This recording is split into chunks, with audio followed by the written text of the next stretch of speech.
Welcome to another episode of Stogie from the Road. Ooh, storming out tonight. Spooky.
What's happening? What's really going on, everybody? Welcome to another episode of Stogie from the Road, guys. I am your host, Stogie. I tell you what, when you get back into Georgia where it's humid, your beard, if you have a beard, it feels like it's trying to escape your face from all the humidity. So bear with me. I'm having a wild beard day. Guys, let's talk about something important today. We might hurt some feelings. As you can see from my last post on Facebook, Stogie was a little pissed this morning, or this afternoon, okay? And I've talked to a couple great truckers today about this situation. And it brings up the topic of what do we truckers bitch about all the time? What do we hear about all the time? We hear about the damn steering wheel holders and flip-flops and taking your 30-minute break at the fuel aisle. All very valid points. Very, very valid points. But we also hear about how the brotherhood is gone. The brotherhood of trucking is gone. Nobody pulls over for anybody anymore when they're on the side of the road. People really don't get out and help roll a tarp when you see a guy struggling. Listen, when was the last time you got your ass out of the truck and you saw a truck driver struggling with his tarps? Some of you guys do, some of you don't. Ask yourself, have you ever watched a guy struggle with his tarps? Did you not do anything? You know the answer. So I've talked to a couple veteran truck drivers today. I said, was it this bad? And what I mean was it this bad was when you were coming up in the industry, how did the old timers treat you? Were you berated constantly? Yeah, it was a different breed of men back then and they were pretty hard nosed and shit like that. But did they bitch all the time? The big question is, what do you do in this industry as a veteran truck driver to make things better? Well, I tried, man. I freaking talked to a driver one time. I tried to help him, and he told me no thank you. He said, nah, I got it. And I said, fine, fuck you.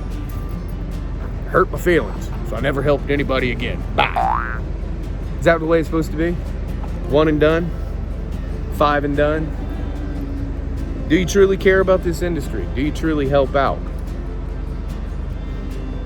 Ask yourself, how many good truck drivers come in that love, live, eat, breathe, sleep, shit, passion for this industry, and they get into it and they realize this is an extremely hostile work environment. And I can't do it anymore. The job's hard enough as it is. I ain't gonna fight with my coworkers. You know, you bitch with nobody who turns their CB on. But how many times are you bemoaning all over the CB, bitching about these damn new generation of steering wheel holders? Well, I know when I was coming in, I just got my CDL. I was super excited about my CB. And many times I turned it off. Garbage in, garbage out. You kind of manifest what you listen to. You know, what goes into your ears kind of becomes your reality. So would you listen to negative rhetoric on the radio all day long? And how would that make you? Would you listen to a horribly negative podcast all day? And how would that make your mindset? So why would you have your CB on? So you have to ask yourself, are you that guy on the CB that's bitching all the time? Because if you are, I can promise you, you are making some new drivers turn it off. And is that kind of counterproductive? You know, there's a truck driver that I idolize. This guy is just the antithesis of what I thought trucking would be, and his name's Bill Kruger, I always get it wrong. This guy is the happiest, most pleasant, kindest man I think I've talked to since I've been in the industry. When I first started driving out west, you could tell by my Facebook posts I was very nervous about it. And that man called on me, checked on me, knew in areas where I was, gave me endless stories about back in the day. I know I can call him, and he is an extraordinary human being.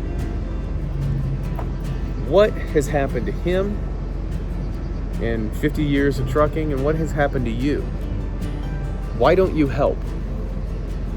If you want to see a change, be a change, right? You're not part of the solution, you're part of the problem.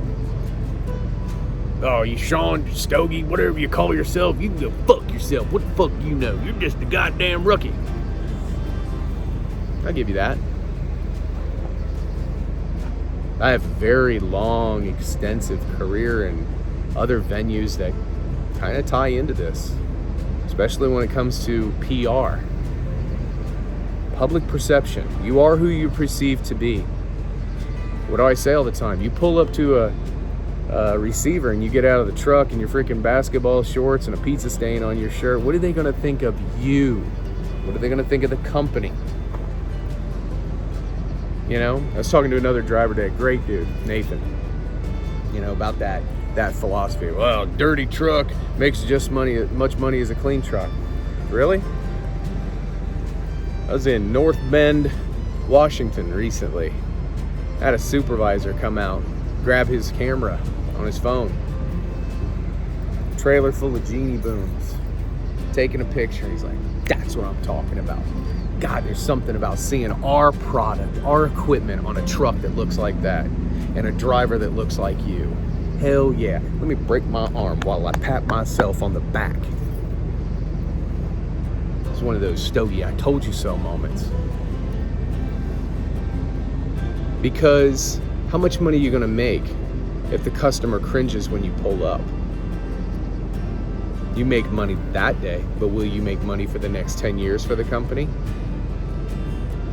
Let's talk about your day-to-day. I drove 800 miles today before I even took the 30-minute break. Okay. My wife's a nurse, right? You think turnover doesn't cost a company any money? Well, go ahead. Beat the shit out of yourself for 20, 30 years in trucking. Don't get any sleep. Don't eat right. Treat your body like it's a freaking appliance. Beat the hell out of it. And then eventually your truck's gonna have to go to somebody else because my wife has got you in the ER prepping for surgery to have your foot removed. Or you've had a stroke, or you've had a heart attack. Because when that happens, old Stogie, the guy that you don't like because I got a big mouth, is passing you. That's why I preach all the time about trying to eat right. I noticed almost an 8-pound weight gain because I was getting kind of like loosey-goosey with my diet. Changed my diet, I lost 7 pounds, almost 9 pounds in 1 month. I feel better, I think clearer. I protect my sleep schedule like it's my balls. What you don't know, you little sewing circle out there that likes to talk shit about Stogie's videos, is when I was in the cigar industry, I met people from every single walk of life. Listen up.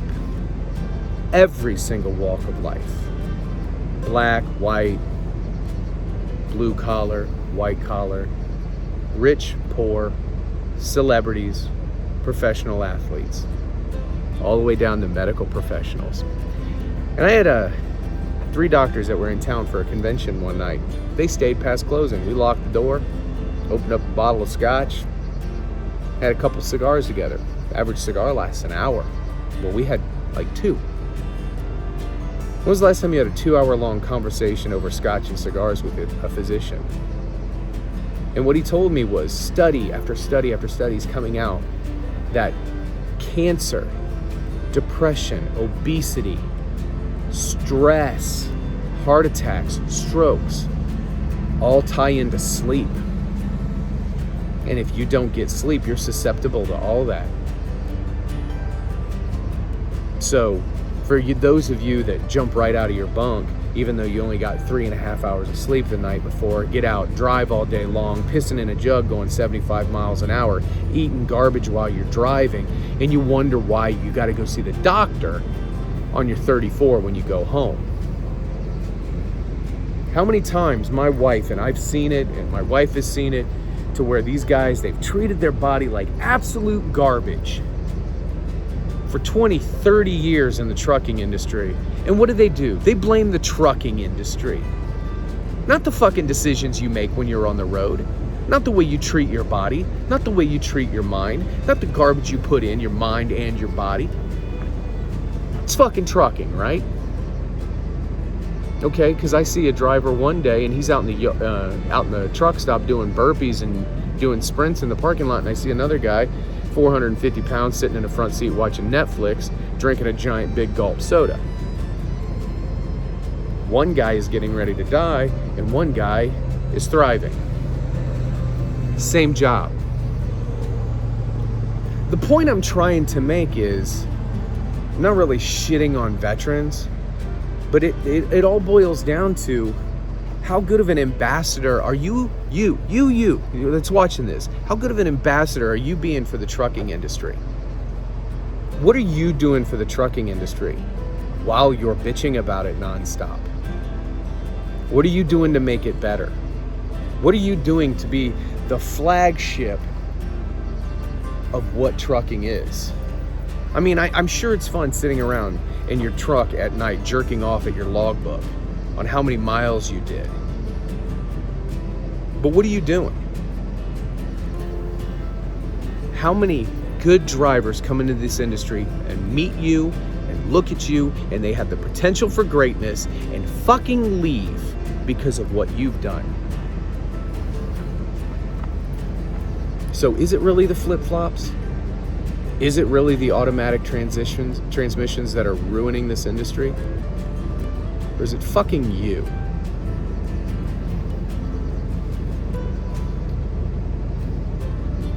There was a saying I heard years and years ago when my grandfather died. This true success in life is that this world is a better place because you lived. Is it a better place because you lived? Is this trucking industry a better place because you came in and out of it? So anyway, sorry if I hurt your feelings. Not sorry. My job here is to do something better, guys. I'm not here to piss you off. I'm not here, and if I do, whatever, go fuck yourself. If I do piss you off, my job is to try to make this a better place, even if that means stepping on your balls a little bit. Okay? You got a problem with it? Come see me. I'd love to talk to you. But what did I say in one of my last videos? If you're not part of the solution, you're part of the problem. And if that means giving your ass a gut check for you to sit in your bunk tonight and watch this video and ask yourself what the fuck you're doing to this industry, good, bad, or ugly, whatever.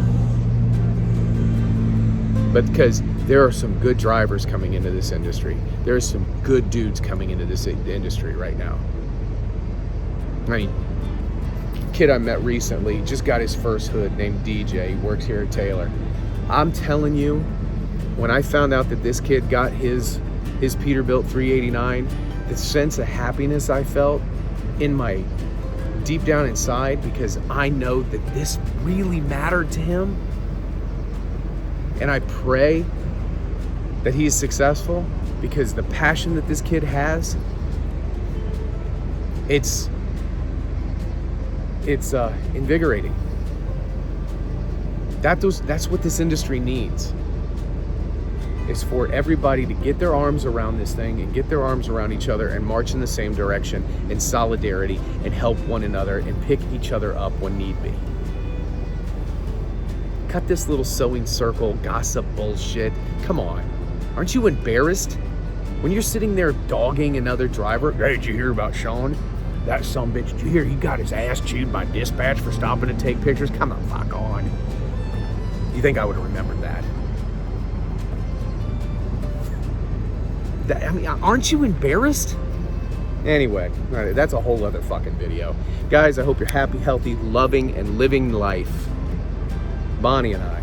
See you on the back home. Giddy up.